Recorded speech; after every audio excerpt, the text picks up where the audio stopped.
Hi there, Mouseketeers. Welcome to the Disneyland Beat, where our toes tap to a Disneyland drum. And we always whistle while we work. The Mickey Short Nature's Wonderland is full of references to some fantastic Disney attractions, especially the Mine Train through Nature's Wonderland. Today, we're going to take a look at every single reference.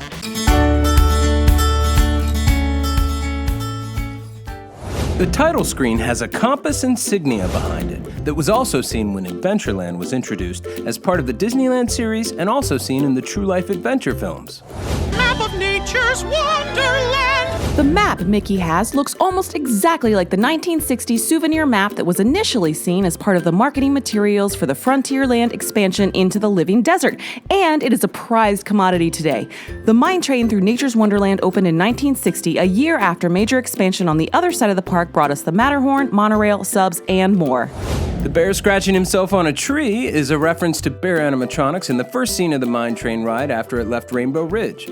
The cougar on the branch you can see at Disneyland today as part of the Grand Canyon diorama, although a mountain lion in the same pose was part of the Living Desert and Mine Train ride as well. Rainbow Caverns! Mickey has got his gloves on one of the original show posters for Rainbow Caverns here. The caverns were the climax of the Mine Train ride and featured a cave full of waterfalls, all beautifully lit. Disneyland has cleverly designed posters made for many of its attractions from the beginning. It may seem silly to advertise rides when you're already in the park, but the posters became popular due to their artistic integrity and they lend gravity to the attractions. That's funny. The map says they're supposed to be right here, but somebody put a big thundering mountain on top of them. Here, Mickey notices that someone has gone and built a mountain on top of Rainbow Caverns, which is kind of true. Big Thunder Mountain Railroad, in fact, replaced the Mine Train ride in 1977. The boarded-up entrance Minnie and Mickey walk through looks a lot like a boarded-up cave that still sits at Disneyland. It used to be part of the Mine Train ride and the tunnel out of Beaver Valley. Once Mickey and Minnie get inside the mountain, they encounter bats, stinky sulfur pots, and rats.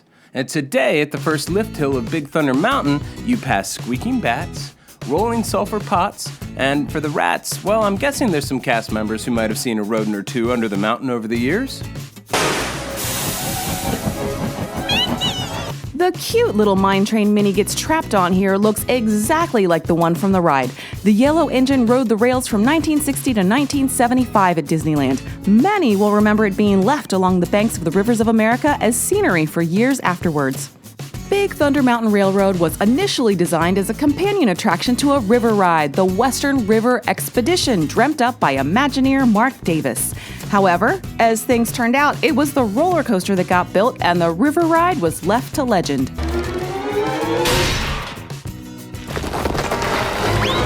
Mickey and Minnie fall into a rock tower here, just like one of those seen on the ride. Now, folks, we gotta get through Balancing Rock Canyon. And then they fall right into one of the Devil's Paint Pots, also part of the ride. Say, ever hear of the Devil's Paint Pots? Real mystery of the desert.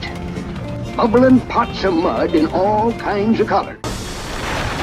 Mickey and Minnie's train gets going pretty fast here. The Mine Train through Nature's Wonderland, well, it went pretty slow. And Big Thunder Mountain Railroad, well, it only reaches speeds of 36 miles per hour, but it certainly can feel much faster. We think an original map of Nature's Wonderland is really magic, and they can fetch a pretty price at an auction, too. And of course, the goat here is Billy the Disney goat, found atop the second lift hill of Big Thunder Mountain Railroad chewing his dynamite. And the explosion that follows is very reminiscent of the final lift hill of Big Thunder at Disneyland, where you see several fuses lit which lead to some large dynamite explosions. And this one might be a stretch, but when they go flying out over the map of the US looks a lot like the 1959 Disney puzzle map I used to put together with my grandmother. Mickey and Minnie finally end up at Rainbow Caverns for their promised romantic ride.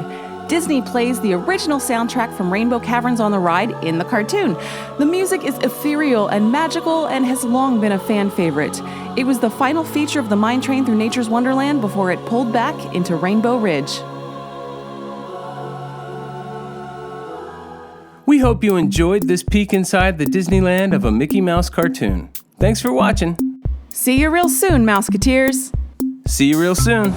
Well, I see we're coming back to Rainbow Ridge again. I hope you all enjoyed your trip into Nature's Wonderland. Well, thanks for riding along, and come on back again when you're out in these here frontier parts, will you? So long.